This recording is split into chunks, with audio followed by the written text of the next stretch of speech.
नमस्कार। देश प्रदेश की खबरों में आपका स्वागत है और मैं आपके साथ प्रिया बिस्ट। बुलेटिन की शुरुआत करते हैं। पंडित दीनदयाल उपाध्याय स्मृति महोत्सव मेले का आयोजन किया गया है, जिसमें सीएम योगी आदित्यनाथ ने शिरकत की है। कार्यक्रम में मुख्यमंत्री का संबोधन चल रहा है। नंबर 1 की अर्थव्यवस्था हुआ करता था, नंबर 1 की अर्थव्यवस्था भारत हुआ करता था दुनिया के अंदर। दुनिया की जीडीपी में, ग्लोबल जीडीपी में भारत का हिस्सा 25% से अधिक हुआ करता था। 25% से अधिक भारत का हिस्सा हुआ करता था। लेकिन सन 1800 आते आते भारतीयों का जो शोषण हुआ, भारतीय उद्योग धंधों को नष्ट किया गया, भारत की कृषि को विदेशी यंत्रों के भरोसे छोड़ दिया गया। धीरे धीरे करके ऐसी स्थिति पैदा होती गई। 1800 आते आते हमारे उद्योग धंधे बंद होते गए। पहले जिस भारत में आधी आबादी कृषि पर, आधी आबादी स्वदेशी उद्योगों पर निर्भर होकर के स्वावलंबन का और सुदृढ़ अर्थव्यवस्था का मॉडल प्रस्तुत करती थी, उद्योग धंधे, परंपरागत उद्यम बंदी की ओर गए। खेती पर निर्भरता बढ़ती गई, खेती महंगी होती गई, खेती का उत्पादन का लागत बढ़ता गया और भारत में फिर बंगाल की अकाल और तमाम प्रकार की ऐसी त्रासदियों का सामना भारत को करना पड़ा था, जिसमें करोड़ों की संख्या में लोगों को अकाल मौत का सामना करना पड़ा था। विदेशी हुकूमत ने देश के विकास की जड़ों को कमजोर करके, हिला करके रख दिया था। जब ये देश आजाद होता है तो जिस 300 वर्ष पहले जिस भारत का दुनिया के विकास में, दुनिया की अर्थव्यवस्था में 25% शेयर हुआ करता था, वही भारत धीरे धीरे करके कम होता गया उसका शेयर और आजाद होते समय 1947 में भारत का हिस्सेदारी केवल 4% रह गई। 4% रह गई। पिछले 75-78 वर्षों में भारत ने फिर अपनी विकास की यात्रा को आगे बढ़ाया और आगे बढ़ा करके जिस यात्रा को पिछले 11 वर्ष में हम सब ने अपनी आंखों के सामने देखा है, आज भारत दुनिया की सबसे बड़ी उभरती हुई, तेजी के साथ बढ़ती हुई अर्थव्यवस्था के रूप में अपने आप को स्थापित किया है और उसका एक मॉडल उत्तर प्रदेश ने दिया है। वो मॉडल है स्वदेशी का, परंपरागत उद्यम के जो क्लस्टर एमएसएमई के उत्तर प्रदेश के अंदर हैं, जिसको हमने एक जनपद एक उत्पाद के रूप में आगे बढ़ाने का काम किया है। एक जनपद एक उत्पाद, इसने रोजगार का भी सृजन किया है। इसने यहां पर स्थानीय स्तर पर ग्रामोद्योग को बढ़ावा दिया है, स्वदेशी मॉडल भी दिया है और इसी के लिए तो प्रधानमंत्री जी कहते हैं वोकल फॉर लोकल। हमें जो लोकल है उसके लिए खूब मुखर होना होगा, खूब प्रभावी ढंग से इसका प्रचार प्रसार करना होगा, उसके बारे में व्यापक प्रचार प्रसार करना होगा, लोगों को बताना पड़ेगा और उसको बताने के लिए इससे अच्छा अवसर नहीं हो सकता कि 4 दिवसीय स्मृति महोत्सव के अवसर पर इस स्वदेशी मॉडल के स्टॉल लगे हुए हैं। प्रत्येक क्षेत्र में हमारी प्रगति क्या है उसके एक मॉडल के स्टॉल भी यहां पर लग करके यह नए भारत के लिए एक नई प्रेरणा पंडित दीनदयाल उपाध्याय जी की दृष्टि से आगे बढ़ाने का काम हो रहा है। बहनों और भाइयों, उत्तर प्रदेश यह प्रदेश जब यह देश आजाद हुआ था, देश का सबसे संपन्न राज्यों में गिना जाता था। देश की अर्थव्यवस्था में उत्तर प्रदेश का शेयर 14% हुआ करता था, लेकिन ये घटता गया, धीरे धीरे करके घटता गया। उत्तर प्रदेश जो नंबर 1 की अर्थव्यवस्था 1947 से 1960 के बीच था, हम लोग जब 17 में आए तब उत्तर प्रदेश देश की 7वीं 8वीं अर्थव्यवस्था रह गया था। और पिछले 8 वर्ष के अंदर प्रधानमंत्री मोदी जी के मार्गदर्शन में जो एक नए सिरे से कार्य होना प्रारंभ हुआ है, आज उसका परिणाम है कि उत्तर प्रदेश के अंदर इन 8 वर्षों में हम उत्तर प्रदेश को फिर से देश की नंबर 2 की अर्थव्यवस्था बनाने में सफल हुए हैं। ये नंबर 2 की अर्थव्यवस्था बनाने का जो योगदान है, इसमें जो महत्वपूर्ण भूमिका का निर्वहन जिन कार्यों से हुआ है, उनमें से एक है वन डिस्ट्रिक्ट वन प्रोडक्ट की योजना, वन डिस्ट्रिक्ट वन प्रोडक्ट की स्कीम, यानी जिसके एक जनपद एक उत्पाद का ये एक स्वदेशी मॉडल है। हमारा हस्तशिल्पी, हमारा कारीगर जो भी उत्पाद बनाता है, अगर हम उसको खरीदते हैं, उसके लिए बाजार उपलब्ध करवाते हैं, तो हमारा पैसा हमारे हस्तशिल्पी और कारीगरों के जेब में जाएगा, वह देश के विकास में लगेगा। अगर हम विदेशी वस्तु खरीदते हैं, उसका मुनाफा विदेशों में जाएगा और फिर वही मुनाफा भारत के अंदर आकर के आतंकवाद के खिलाफ, उग्रवाद के खिलाफ, आतंकवाद के खिलाफ इस्तेमाल हो सकता है। इसीलिए कहा जा रहा है कि स्वदेशी वस्तुओं को हमें खरीदना चाहिए, उसको हम खरीदेंगे, हमारा पैसा हमारे देश में हमारे ही हस्तशिल्पी और कारीगरों की खुशहाली का आधार बनेगा और खुशहाली का आधार बनकर के भारत को समृद्ध और सशक्त बनाने में योगदान देगा। लेकिन अगर हमारा पैसा विदेशी कमा करके, मुनाफा कमा के लेता है, तो मान करके चलिए कि हमारे ही पैसे का इस्तेमाल हमारे खिलाफ साजिश रचने के लिए, कहीं आतंकवाद में, कहीं नक्सलवाद में, कहीं उग्रवाद में इस पैसे का दुरुपयोग होगा और फिर भारत को कमजोर करने की वे सभी षड्यंत्र इसके माध्यम से होंगे। और इसी के लिए आज हम सब आपसे कहने के लिए भी आए हैं, पर्व और त्योहार आने वाले हैं। 4 दिनों तक स्मृति महोत्सव चलेगा और 4 दिनों के बाद 5वें दिन यानी 22 सितंबर शारदीय नवरात्रि का पहला दिन होगा और शारदीय नवरात्रि की प्रथम तिथि से लेकर के 9वीं तक जगत जननी मां भगवती के अनुष्ठान की नवरात्रि के आयोजन और नवरात्रि के बाद फिर विजयादशमी, ये क्रम चलेगा, ये क्रम चलेगा।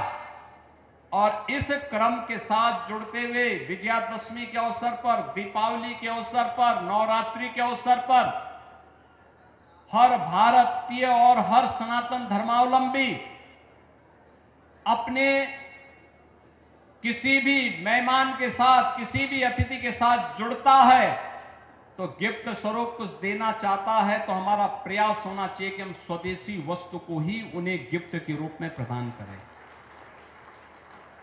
आप किसी के घर में जाते हैं, अगर यहां के हस्तशिल्पी और कारीगरों के द्वारा बनाए गए उत्पाद को, उनके प्रोडक्ट को गिफ्ट के रूप में देते हैं, तो वह उसको भी अच्छा लगेगा, उसमें स्वदेशी का भाव भी होगा, वह पैसा हमारे हस्तशिल्पी और कारीगरों के पास जाएगा।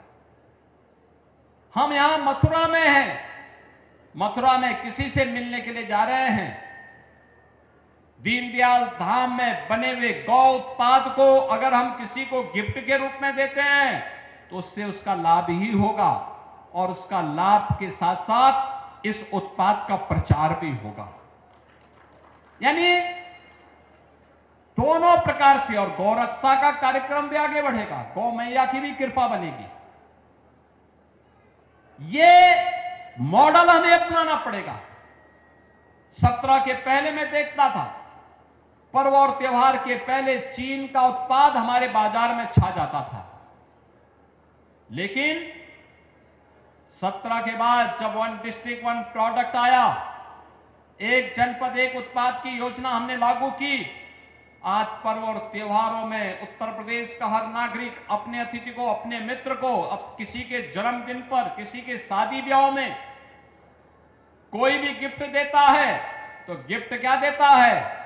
उत्तर प्रदेश में बने हुए वस्त्र के रूप में, उत्तर प्रदेश से फिरोजाबाद के ग्लास की प्रतिकृति को दीपावली के अवसर पर गौधाम में बने हुए दिया, लक्ष्मी गणेश की प्रतिमा, ये सभी प्रदान करते हैं। यहां बनी हुई औषधियां, ये सभी हम प्रदान करते हैं, और परिणाम क्या होता है कि हमारा पैसा हमारे ही प्रदेश और देश के विकास में खर्च होकर के नए लोगों का रोजगार का सृजन करता है।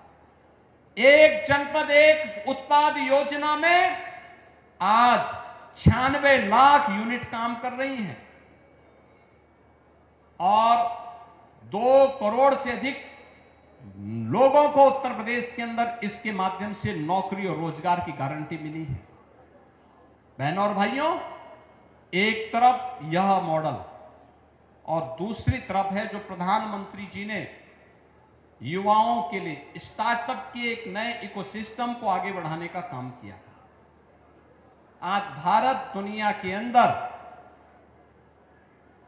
स्टार्टअप इकोसिस्टम का दुनिया की तीसरी बड़ी शक्ति के रूप में भारत उभरा है। स्टार्टअप केवल आईटी एंड इलेक्ट्रॉनिक्स में ही नहीं हो सकता। ये जितने भी वन डिस्ट्रिक्ट वन प्रोडक्ट के हमारे यूनिट हैं, ये भी अपने आप में एक स्टार्टअप है। ये गौधाम में, पंडित दीनदयाल उपाध्याय धाम में गौ आधारित उत्पाद जो यहां पर बनाए जा रहे हैं, यह भी अपने आप में एक स्टार्टअप है। इसको प्रमोट करना, इसको आगे बढ़ाना, इसका प्रचार प्रसार करना, धीरे धीरे करके यह एक नई कार्य संस्कृति को आगे बढ़ाएगा। लोगों के जीवन में इसके माध्यम से नई प्रवृत्ति पैदा होगी और ये चीजें आगे बढ़ेंगी। पंडित दीनदयाल उपाध्याय स्मृति महोत्सव मेले का आयोजन किया गया, जिसमें सीएम योगी आदित्यनाथ शामिल हुए और वो जनता को संबोधित कर रहे थे। अब वक्त हो चला एक छोटे से ब्रेक का, फिर लौटेंगे और खबरों पर चर्चा करेंगे। ब्रेक के बाद एक बार फिर से आपका स्वागत है। रुक करेंगे खबरों का। इस वक्त की बड़ी खबर रांची से सामने आ रही है, जहां वन मंत्री केदार कश्यप का राहुल गांधी पर हमला। राहुल गांधी की प्रेस कॉन्फ्रेंस के संबंध में प्रेस कॉन्फ्रेंस की गई है और लगातार झूठ बोल रहे हैं राहुल गांधी। केदार कश्यप का बयान सामने आया है। बड़ी खबर आपको बताई जा रही है, जहां रांची में वन मंत्री केदार कश्यप ने राहुल गांधी की प्रेस कॉन्फ्रेंस को, जो प्रेस कॉन्फ्रेंस में दावे किए गए थे, उन्हें झूठा करार दिया है।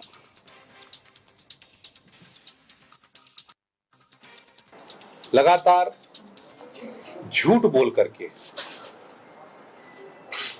वो पिछले झूठ को वर्तमान में जो बोला गया झूठ है,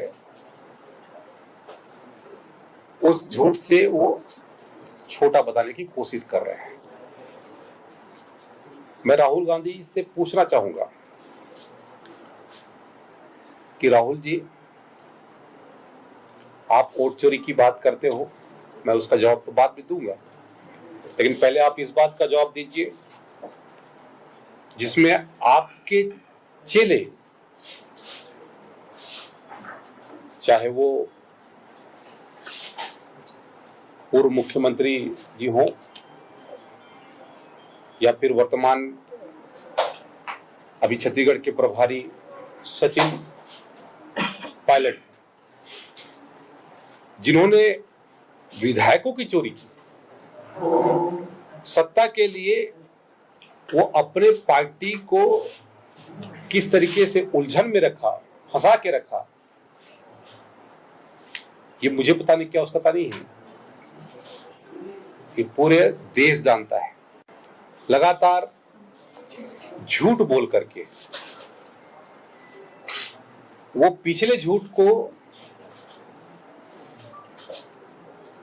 वर्तमान में जो बोला गया झूठ है, उस झूठ से वो छोटा बताने की कोशिश कर रहे हैं। मैं राहुल गांधी से पूछना चाहूंगा कि राहुल जी, आप वोट चोरी की बात करते हो, मैं उसका जवाब तो बाद में दूंगा, लेकिन पहले आप इस बात का जवाब दीजिए। इसी के साथ खबरों में आगे बढ़ते हैं। नगर निकाय चुनाव न होने से निवर्तमान पार्षदों का गुस्सा लगातार बढ़ता जा रहा है।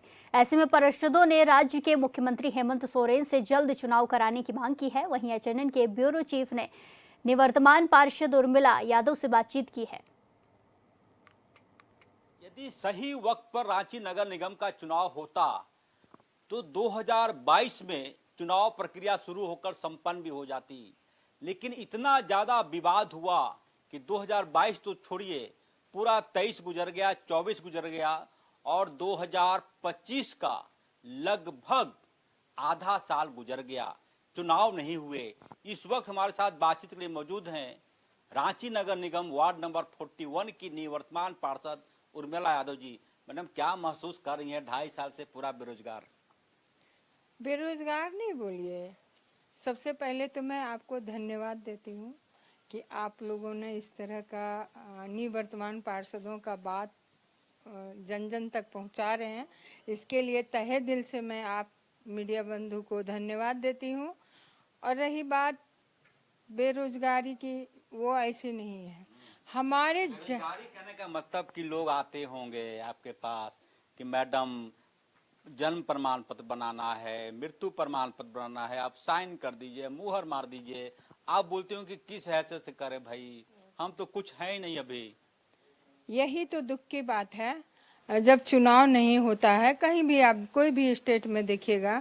ये तो बहुत ही दुखद बात है कि हमारे रांची नगर निगम, झारखंड नगर निगम में, मतलब झारखंड एक रांची ही नहीं है, देवघर है, दुमका है, जहाँ भी है, धनबाद है, जहाँ भी है, ये पावर सीज करने का कहीं किसी स्टेट में नहीं देखे थे। ये रांची झारखंड में ही इस तरह का देखा गया। ये बात तो तय है कि राज्यों में आप, चूंकि पार्षदों का दल कई राज्यों का दौरा भी किया था, मुझे मालूम है, अन्य राज्यों में क्या होता है जब चुनाव देर से होती या फिर नहीं होता है तो? पावर सीज नहीं होती है। सबसे पहले तो पावर सीज नहीं करना चाहिए। पावर सीज आप देखिए, मतलब आपके माध्यम से मैं एक बात बोलना चाहती हूँ कि जब तक कोई भी अगला चुनाव होके नहीं आता है, तब तक कार्यभार जो बोलते हैं वो मतलब निवर्तमान को ही दिया जाता है। जब कार्यभार ले लिया जाता है, ओथ ले लिया जाता है, ओथ के बाद भले वो जो भी आए, सरकार उनकी जिम्मे होती है। लेकिन ये बड़ी ही दुर्भाग्य की बात है कि पावर भी सीज कर लिया गया, जिसके वजह से हमारी जनता त्राहिमाम है। बहुत सारे काम है, बर्थ सर्टिफिकेट तो है ही, ये तो परेशानी है, लेकिन उससे बड़ी बड़ी परेशानी हमारे एचईसी क्षेत्र में है। सीवरेज लाइन पूरा जाइए, जहीं के तहीं जमा हुआ है, कोई माँ बाप देखने वाला नहीं। क्योंकि उस समय आप लोग को भी पता होगा, क्योंकि आप तो बराबर आते थे नगर निगम, उस समय एचईसी और नगर निगम दोनों का बीच में होता था मीटिंग। आप बराबर मेरा विरोध देखते होंगे कि ये नहीं हो रहा है हमारे नगर निगम में, वो नहीं। लेकिन वहाँ पे क्या हुआ कि एचईसी एक अड़चन आ गई। एचईसी बोले मैं नहीं देने वाले हैं एचईसी का पावर, तो वो पावर नहीं मिला, जो कि आज सीवरेज ड्रेनेज का स्थिति बहुत ही दयनीय है। लोग कितने रोज लोग आपके यहाँ सुबह में आते होंगे? हमारे यहाँ 150 लोग तो डेली आना ही काम रहता है उनका। किन्हीं का बच्चे का बर्थ बनाना है, किन्हीं का आवासीय बनाना है, किन्हीं का जातीय मतलब ये पारिवारिक सूची बनाना है। बहुत सारी ऐसी समस्या है जो आते रहते हैं। तो क्या बोलते हैं उन लोगों को? देखिए, जहाँ तक कोशिश होता है उन लोग को रास्ता दिखा के काम करा देते हैं। बाकी बोलना क्या है, हम लोग को जो पावर है उस हैसियत से तो करा ही देते हैं। जाइए रास्ता दिखा दिया, ऐसे हो जाएगा वैसे हो जाएगा, उन लोग से हो भी जाता है। तो ये सारा चीज़ है कि हाँ रास्ता तो दिखाना पड़ेगा ना कि आप जाइए नगर निगम में ये चीज़ दीजिए वो चीज़ दीजिए, हो जाएगा। कोशिश करता है, अब जितना दिन में बने, 2 महीना में बने, 4 महीना में बने, नगर निगम में परेशानी तो है। उर्मिला यादव के साथ साथ रांची, धनबाद, देवघर सहित अन्य ऐसे जगह जो नगर निगम के क्षेत्र में आ गए हैं। पिछले 2.5 साल से चुनाव नहीं हुआ। जनता सुबह सुबह पार्षद के घर पे आ धमकती है कि जन्म सर्टिफिकेट का प्रमाण पत्र पर साइन कर दीजिए, रोड नहीं बना, मैया का पैसा नहीं आ रहा है, आवेदन फॉरवर्ड कर दीजिए। लेकिन पार्षदों के हाथ बंधे हुए हैं, वजह चुनाव ही नहीं हुआ। अब युवा मुख्यमंत्री से उम्मीद है कि वो जल्द चुनाव कराकर पार्षदों को, स्थानीय सरकार को मजबूत करेंगे। कैमरामैन उमेश के साथ SNN 24/7 के लिए रांची से अजय लाल। इसी के साथ खबरों में आगे बढ़ते हैं। उत्तराखंड के लोकगीतों में प्रसिद्ध जोड़ी अजय देवान का एक और गीत रिलीज हो चुका है, जो सोशल मीडिया पर लगातार वायरल हो रहा है। इस गीत में संगीत इन्हीं के पुराने जोड़ीदार रंजीत सिंह ने दिया है। इस गीत का टाइटल है एकजुट पहाड़ी भय। इस गीत के रचनाकार हैं स्वर्गीय शिव प्रसाद पोखरियाल। स्वर्गीय शिव प्रसाद पोखरियाल ने दशकों पहले इस गीत को आकाशवाणी में गाया था। ये गीत अब कहीं भी सुनने को नहीं मिल पाता है। दरअसल सोशल मीडिया के दौर में लोकगीत यूट्यूब के प्लेटफॉर्म पर ही देखने और सुनने को मिलते हैं। इसलिए अजय देवान की जोड़ी ने इस बार प्रसिद्ध कवि और गीतकार शिव प्रसाद पोखरियाल की इस रचना को दोबारा जनता के बीच लाने की कोशिश की है। ये गीत आप दीवान कनवाल ऑफिशियल यूट्यूब चैनल पर देख सकते हैं। गीत में संगीत दिया है अजय देवान की जोड़ी के साथ सदा संगीत देने वाले प्रसिद्ध संगीतकार रंजीत सिंह ने। इस गीत के मीडिया पार्टनर हैं ओहो रेडियो और SNN 24/7।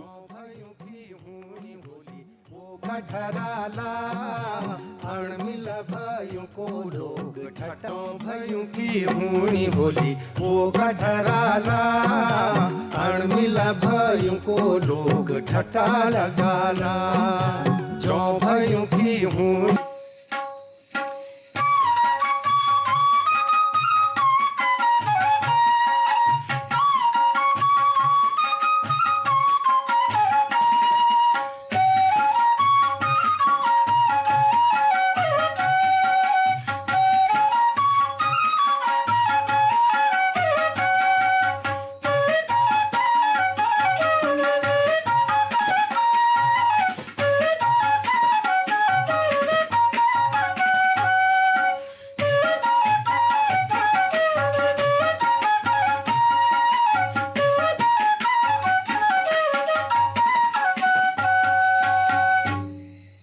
दगड़ियों नमस्कार।